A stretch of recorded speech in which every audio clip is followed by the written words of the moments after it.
Welcome to Beyond NSU. I'm your host, Jalen Levat.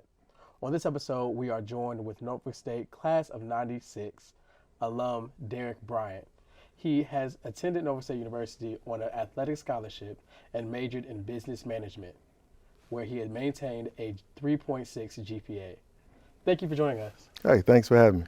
All right, so we have a few things to cover today, so I want to just really jump in and talk about your experience here at Norfolk State University. Great. I love the whole HBCU experience. The CIAA conference is what we were in when I was in school, and it was just a great environment. Just the people, the professors, the staff, the fans that were here when I was here. It was just a pleasant place to be when I came through. All right, cool. So what were some of the things that you got into beyond athletics, because we're going to get into that. But. Beyond athletics, I really don't know if I could say up here on this today, but no, I had a good time when I was here. Academics was always important, so I did what I had to do in the classroom. But just met a lot of brothers that I still keep in contact with now, and sisters, and that just made the whole HBCU experience a good one for me. Oh, okay. Okay, so let's talk about athletics, because you accomplished a lot while you were here at Norfolk State University. And started off as a Denema student. I got to Norfolk State as a Denema student and played basketball. Started around second semester my freshman year.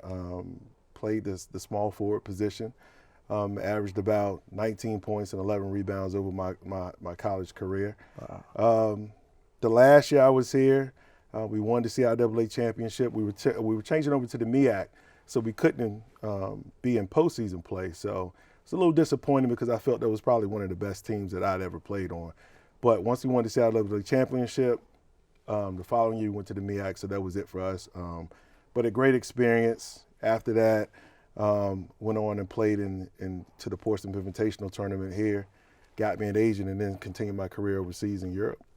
Yeah. So talk more about your career overseas in South America as well, right? South America, I played in Argentina, Bolivia, Brazil a little bit, but mostly my career was in Spain, right outside of Madrid, and then also in Barcelona. Learned the Spanish language, learned the Spanish culture. It's a culture shock for me. Got used to all this Southern cooking over here, and you get to Europe and nothing's fried. It was a little different for me, but enjoyed it. I started my career in Iceland. Wow. Once I left Iceland, went down to Luxembourg and played, and then I got to Spain, which I was there for 6 of the 10 years that I was overseas. After leaving Spain, went down to Argentina for a stint, finished my career right outside of Barcelona, and then came back to the States in 2006. Okay, cool. So when you came back to the States, what did you do next? Did you go straight into education? Straight into education. I came back home, and I just wanted to coach high school basketball. And I knew, being from Suffolk, one of the best things, or the easiest paths to get to high school basketball was to be a teacher. So I said, I really want to get into this. So I got a degree in business management. Let me see if I could use that. I was allowed to go into teaching on a provisional license. Got into that and started coaching high school basketball. I started as an assistant, stayed there, had a great run with Nansemond River High School in Suffolk. After leaving Nansemond River High School as a coach, I went on and coached at the Newport News Apprentice School in Newport News. And once I stayed there for 4 or 5 years, and after that was over, started working on a master's degree in administration for educational leadership. Okay. So you mentioned Nansemond River High School, which is actually the high school that you graduated from, correct? Absolutely. So was it a full circle moment for you to kind of come back and start your education career there? And was that intentional? No, it wasn't intentional. It was just kind of surreal. I was working out one day, and principal came in, talked to me about he having a potential position in the business department. But definitely just one of those situations where it was just kind of weird, just coming back to where I graduated from, to actually now be there as a teacher and then also a coach, to try to shape some of the lives of young people like coaches did me when I was in those hallways. So did that mentorship aspect come very naturally to you then? No, it was rough. It was rough because now, when I came back, kids different. I mean, they change, priorities change, kids change, the way we do things change. So some of the things that were said to me in school, you definitely can't say now. So it was surreal. So I had to learn, with some hard moments in the school system, but I'm blessed to be able to be in Suffolk because I knew a lot of people in Suffolk public schools that kind of helped me along the way. Norfolk State graduates, actually. They kind of helped me along the way and kind of, molded me to be a decent educator. So are some of the people that mentored you and raised you up still there to help you along the way right now? Absolutely. Some of the same teachers that were there to bring me through are still there. Some of the same coaches are still there.